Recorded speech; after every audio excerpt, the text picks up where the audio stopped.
this video that's going around of Tom Holland playing a golf tournament. This is Pro-Am. You know, all the world famous pros playing with celebrities, usually. That's how these things go.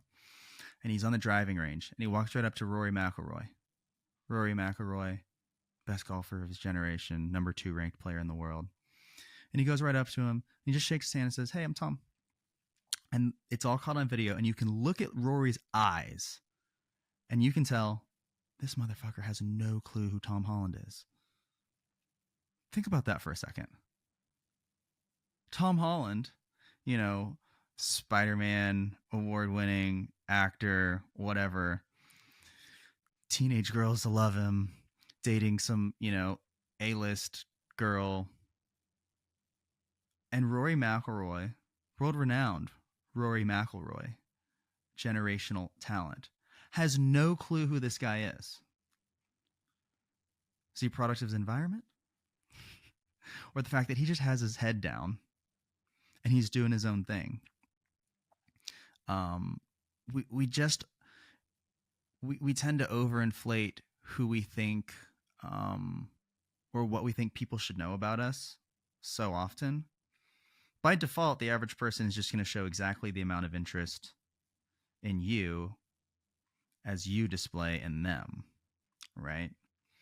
And if you think about somebody like, I don't know, a world famous athlete or a movie star, when do these people's universes collide?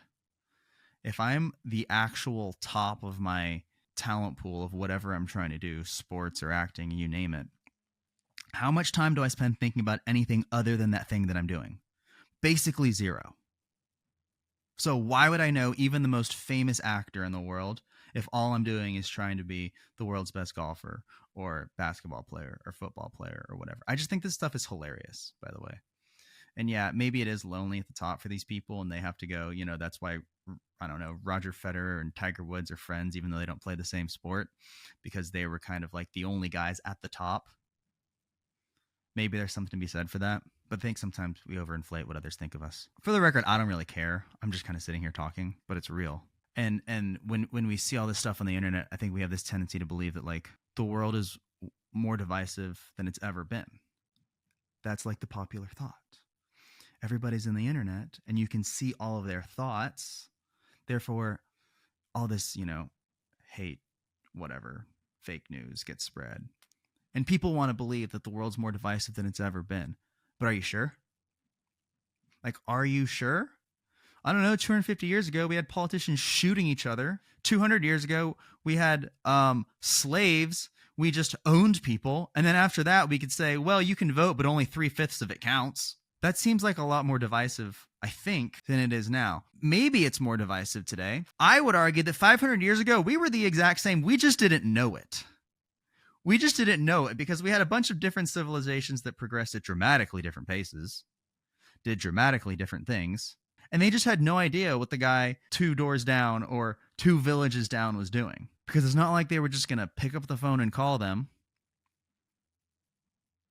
Why would they do that? They were just focused on what they were doing. Products of their own environment, maybe. But do you really think when you look at Christopher Columbus sailing the ocean, landing in America, do you think that the people who were in America at that time had the same opportunity to achieve the same level of defined success that they would have called it in the old world?